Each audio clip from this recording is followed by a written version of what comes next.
MD Marathe. I am a technologist. Before I start, I would just like to explain that I would like to take the audience from the sentimental plane to a more scientific and rational plane. I hope I have a permission to that. Today's school books present the following information. In the course of evolution, the animal man or Homo erectus evolved 2 million years ago with a brain size of 1000 cc against a size of 400 cc of the apes. Evolution continued with the brain growing to 1400 cc 200,000 years ago, and this animal was known as Homo sapien.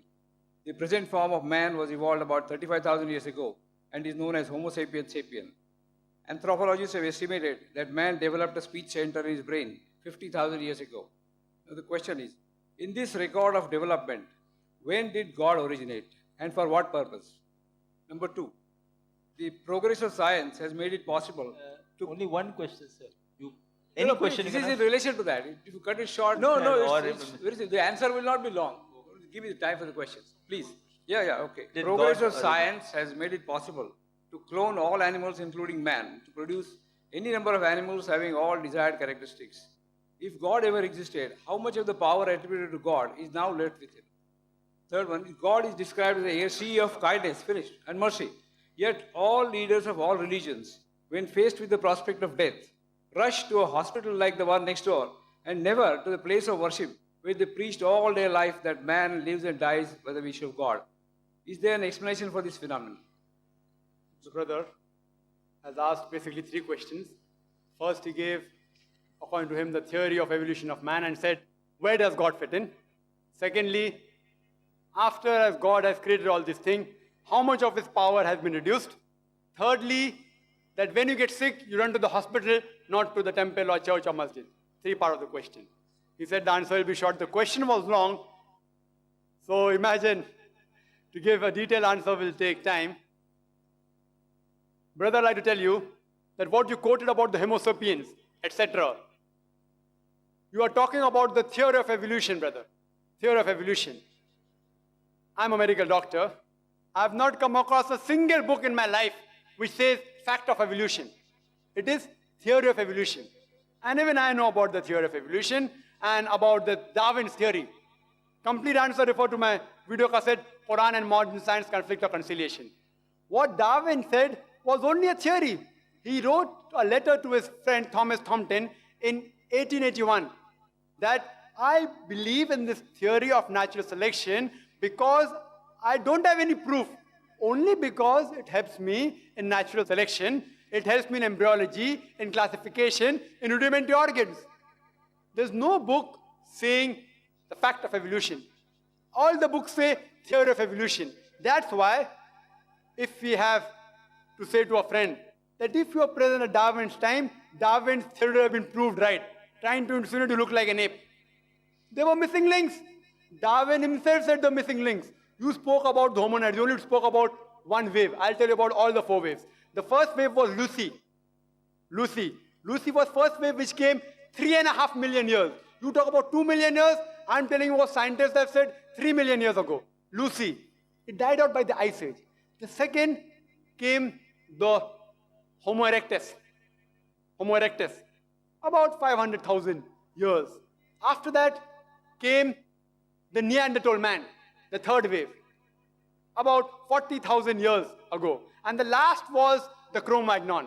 But brother, there's no link between all these stages. It's only a hypothesis. According to P.P. Grasset,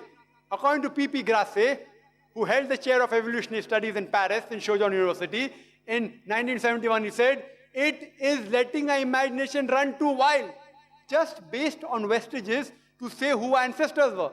I do know there are some people who speak about Darwin's theory. I'm a medical doctor, I know about that. But do you know there are hundreds of scientists who speak against it? Few scientists speak in favor, but there are more who speak against it. For the complete answer, refer to my video cassette, Quran, Modern Science. There are few scientists, because there's no fact of evolution, they say let's support a theory. Quran doesn't support any theory or hypothesis. Quran speaks about fact. So regarding your 2 million years, Allah subhanahu wa ta'ala, no beginning. When man came, no one knows the exact date. No one knows. Assumption. Assumption is there. But Quran says the first man was Adam alayhi salam. First man. And with it came Eve. May Allah be pleased with her. Man hasn't reached that stage. There's not a single statement in the Holy Quran which science has proved wrong yet. Hypotheses go against the Quran. Theories go against the Quran. There's not a single scientific fact which is mentioned in the Holy Quran which goes against established science. It may go against theory. So brother, your thing is only supported by few people, not by the majority. Regarding second part of the question, that if Allah has created all these things, how less His power has become.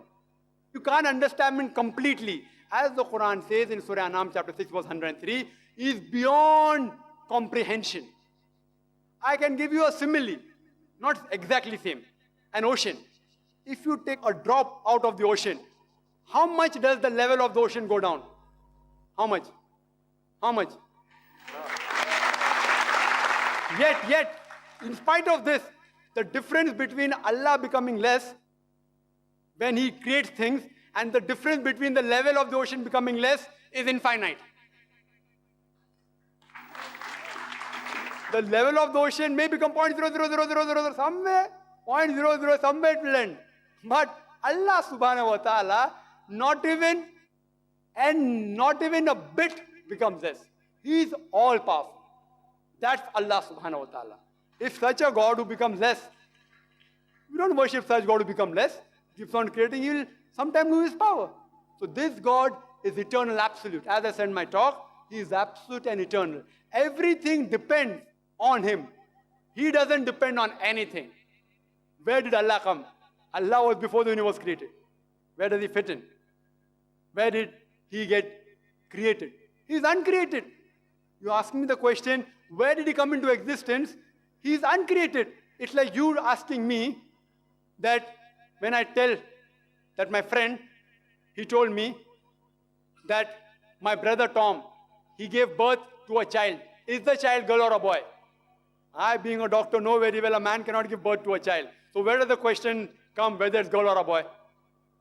So you're asking me, when did Allah come fit into the picture? Allah is uncreated. Because He's uncreated, the question doesn't arise, when did He come? He is there. Question doesn't arise. Regarding a third part of the question, that when people get sick, they run to the hospital. They don't run to the temple. They don't run to the mosque, not to the church. The brother may not be knowing all the people. I'm a doctor, I know. That when the doctors give up, the thing we doctors say,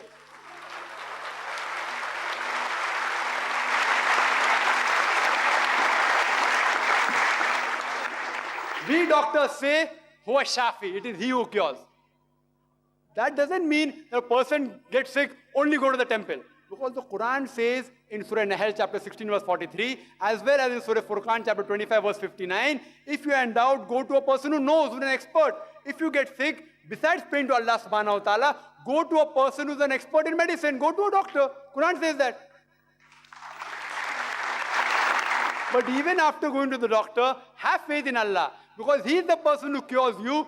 He can cure you with a doctor or without a doctor. So Allah subhanahu wa ta'ala says, we don't believe in blind belief. No Muslim scholar will ever say, if you are sick, don't go to a doctor. Go to a doctor, but finally, who cures is Allah subhanahu wa ta'ala. That's why all the doctors, when all their brain, all their science, all the medicine fails, they say, it is only Allah who can save you.